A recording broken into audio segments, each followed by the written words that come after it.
নমস্কাৰ বন্ধু বান্ধৱীসকল, কি খবৰ? মই পৰাগমণি শদিয়াৰ নতুন এটি ভিডিঅ'লৈ সকলোকে স্বাগতম জনাইছোঁ। আজি মই আপোনালোকক গোবৰ গেছত কেনেকৈ তৈয়াৰ কৰা হয় সম্পূৰ্ণ পদ্ধতিটো দেখুৱাম বুলি ভাবিছোঁ।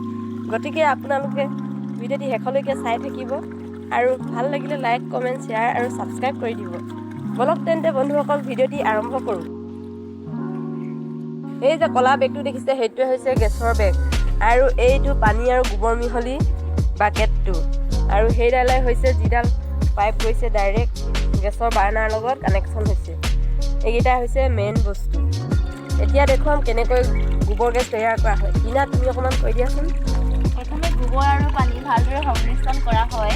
তাৰপাছত ইয়াত থকা এই বাকেটটোত থকা এই ঢাকনিখনেৰে এই গোবৰ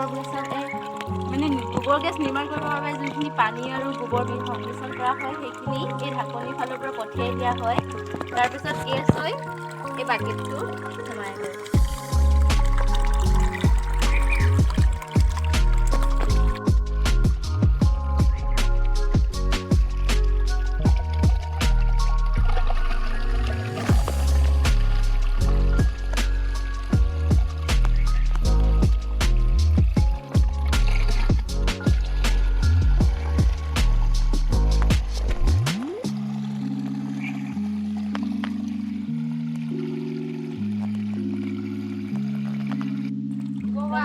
লগতে আৰু এটা কথা, যদি এই বাকেটটোত গোবৰ যদি আধা দিয়া হয় তেন্তে পানী 2 বাকেট দিয়া হয়, তেতিয়াহে ভালদৰে গোবৰ গেছ প্ৰস্তুত হয়।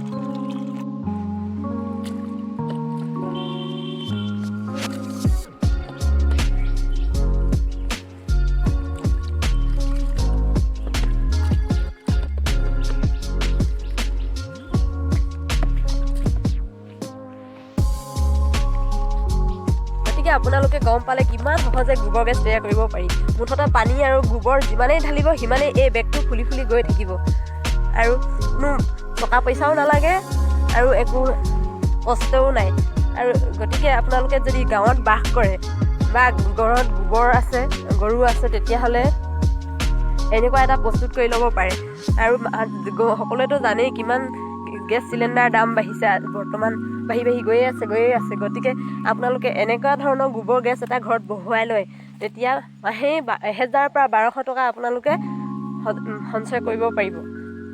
যদিহে ঘৰত গৰু নাই তেতিয়া আপোনালোকৰ চিন্তাৰো প্ৰয়োজন নাই, কাৰণ গাঁৱে ৰাস্তাই গোবৰেই গোবৰ।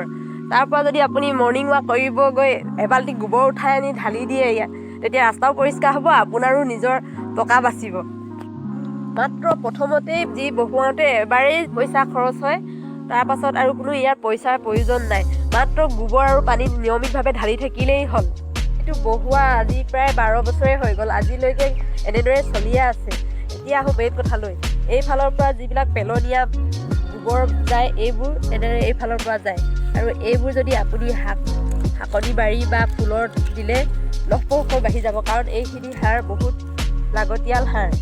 এতিয়া মই আপোনালোকক গোবৰ গেছৰ বাৰ্ণাটোনো কেনেকৈ জ্বলাই তাক দেখুৱাম।